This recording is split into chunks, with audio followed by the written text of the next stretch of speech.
لیکن وہ شہزادی کہ جو کربلا کے واقعے سے پہلے تک اتنی پریشان تھی، کہتے مجھے نہیں سمجھ میں آتا کہ کیسے عاشور کے دن اتنی مطمئن ہو گئی کہ حتیٰ نہ صرف مشکلات کو برداشت کیا بلکہ اپنے بھائی کا حوصلہ بھی بڑھایا اور اپنے بھائی کا ساتھ دینے کے لیے بھی خیمے سے باہر نکلی، اور کہا کہ 3 مقامات ایسے ہیں کہ جو مجھے یاد رہ گئے ہیں تاریخ کے اندر، کہ جو عاشور کے دن شہزادی اپنے خیمے سے باہر نکلی، ایک حضرت علی اکبر علیہ السلام کے لاشے کے لیے اور اپنے بھائی کو سہارا دیا، دوسرا عبداللہ بن حسن کے لیے، اور تیسرا خود امام حسین علیہ السلام پر گریہ کرنے کے لیے اور امام حسین علیہ السلام کی حالت کو دریافت کرنے کے لیے۔ اور پھر کہتے ہیں کہ جو عاشور کا دن تھا اس کے بعد سے پورے اہل بیت کو چلانے والی حضرت زینب کبریٰ سلام اللہ ہے، یعنی مرکز ہے حضرت زینب کبریٰ پورے گھرانہ اہل بیت کے لیے۔ کوفہ میں جائیں، شام میں جائیں، دربار میں جائیں، بازار میں جائیں، راستوں میں جائیں، تمام پریشانیوں سے نکالنے والی صرف ایک بہادر خاتون ہے کہ جس کا نام ہے زینب۔ اور پھر کہتے ہیں کہ بہادری ایسا نہیں ہے کہ جس کو مردوں کے ساتھ جوڑ دیا جائے، کہ جہاں پر بھی بہادری کا نام آئے اس کا مطلب یہ کہ مردوں جیسی بہادری کا نہیں۔ بہادری ایک ایسی صفت ہے کہ جو انسانی صفت ہے، عورت کے اندر بھی ہو سکتی ہے، مرد کے اندر بھی ہو سکتی ہے۔ مرد کے اندر اس کا جلوہ اور ہے، اور عورت اگر شجاع ہو تو اس کا جلوہ اور ہے۔ اور ہمیں عورت اور مستور خاتون کی حیثیت سے جو بیسٹ اگزامپل مل سکتی ہے بہادری کی، وہ حضرت زینب کبریٰ سلام اللہ کی صورت میں ہے، کہ بالکل پاک دامنی کے ساتھ انتہائی نیک اور شریفانہ انداز میں پورے اپنے حق کا اظہار کیا ہے اور باطل کے منہ پہ تماچا لگایا ہے۔ اور کہا کہ یہ سلسلہ چلتا رہا یہاں تک کہ جب شام میں بی پہنچی اور شام میں خطبہ بیان کیا ہے، تو وہاں پر پھر جو شیعہ کے بقول، چونکہ ابھی تک انہوں نے اظہار تشیع نہیں کیا ہے، کہتے ہیں جو شیعہ کے بقول، ویسے تو امام زین العابدین علیہ السلام تھے، لیکن اس وقت تک انہوں نے بظاہر کوئی بڑا کارنامہ جو نظر آنے والا ہو انجام نہیں دیا تھا، لیکن دربار شام میں اس وقت علی ابن الحسین کھڑے ہوتے ہیں اور فرماتے ہیں کہ پھوپھی جان اب آپ خاموش ہو جائیے، اب میں بات کروں گا، اب میں گفتگو کروں گا۔ اور وہاں سے ہمیں پھر رول ایسا لگتا ہے کہ ڈیفرنٹ ہوتا ہوا نظر آیا کہ شہزادی زینب کبریٰ اس کے بعد سے پھر خاموشی اختیار کرتی ہیں، اور پھر ہر موقع پر حضرت امام زین العابدین علیہ السلام کے جملے ہمیں نظر آتے ہیں، اور آخر میں وہ کنکلوڈ کرتی ہیں اور کہتے ہیں کہ یہ محسوس ہوتا ہے کہ جو شیعوں کے نزدیک امامت عہدہ الہی ہے، تو ٹھیک ہے حضرت زینب کبریٰ امام نہیں تھی، لیکن ان کی لائف ہسٹری پڑھنے سے لگتا یہ ہے کہ جیسے امامت کی کچھ صفات حضرت زینب کبریٰ سلام اللہ میں موجود تھی۔ آئیے اب مل کر یہ کلپ دیکھتے ہیں کہ جو کرسٹوفر کلوہسی نے بیان کی ہے اور اس کو ملاحظہ کرتے ہیں۔ Father Christopher, thank you for joining us. Considering you are a priest, what made you get into studying and lecturing about Islam? It started really with Fatima, Lady Fatima, because I was researching Hussein, and of course you have to then read about his mother. Yeah. And I was quite shocked that there's so much devotion to Fatima and so little written about her. She was a real person and played a fundamental role in the very start of the preaching of the Prophet. And therefore you can't just, have holy books about her. You need to discover who she was. So I decided to do my doctoral thesis on her. And I produced what I hope still and think still was the first real biography of Lady Fatima. I mean, in a Western language, but based on the Arabic sources. And your second book is on? So the second book is really, in a sense, a bit of a joke, in that there was a group of us in Rome, professors.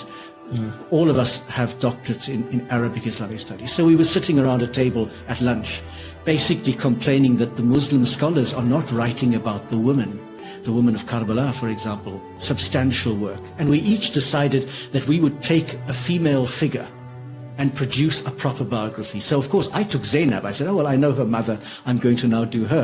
None of the others were serious, so none of the others actually did anything. The book is called Half of My Heart because there was a lament that Zainab sung, I think on the day of Karbala myself. Some of the historians put it later, but I think it was on that very day when she saw the body of her brother and his companions unburied. And she refers to him as half of my heart, her brother Hussein. And I thought, well, you know, half of my heart was the Fatima book, and now this is the second half, the Zainab book. Now, I don't have any heart left, I suppose, but I'm certainly going to tackle other issues. But Zainab is an extraordinary woman, and like Hussein, transcends all religious, political barriers. She is a universal ideal. She intervenes a number of times, I think 3, on the battlefield.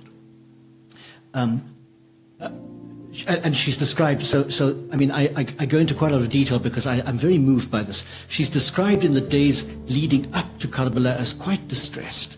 She hears the enemy army coming and she breaks down. She hears Al-Hussein making this lament about tomorrow so many will be dead, and she breaks down, saying that he's had a vision of his own grandfather saying, you are coming to us, and she breaks down. So she's quite frail and fragile on the eve of the battle.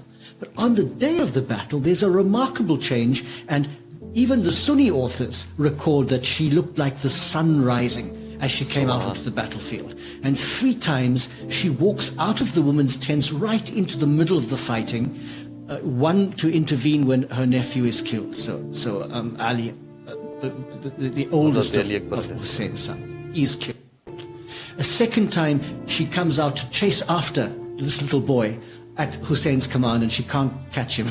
He's too fast for her because he wants to fight with his uncle. And a third time she comes out to challenge the men killing Al-Hussein.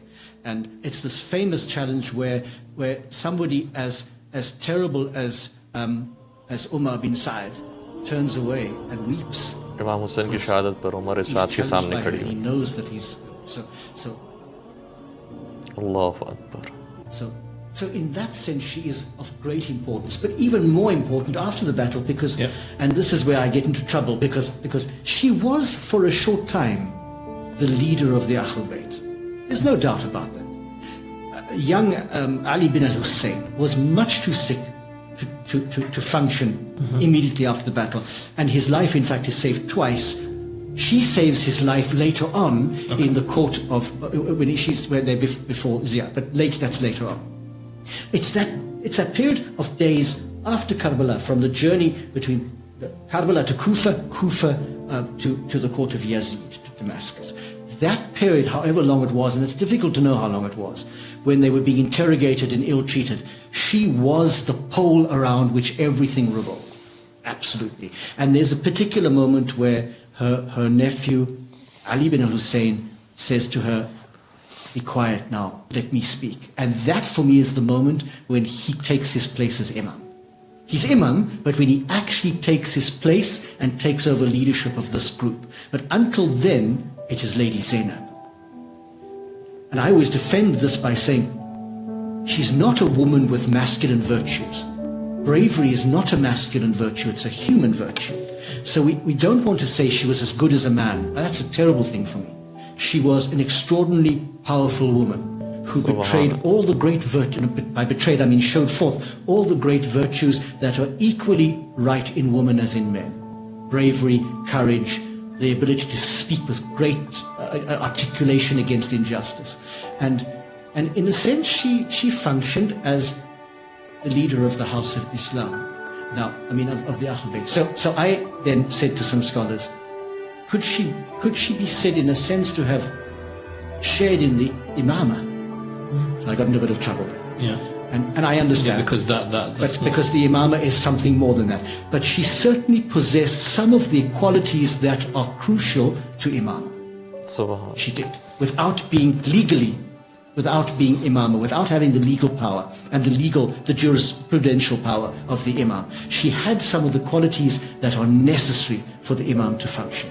Of that I'm sure.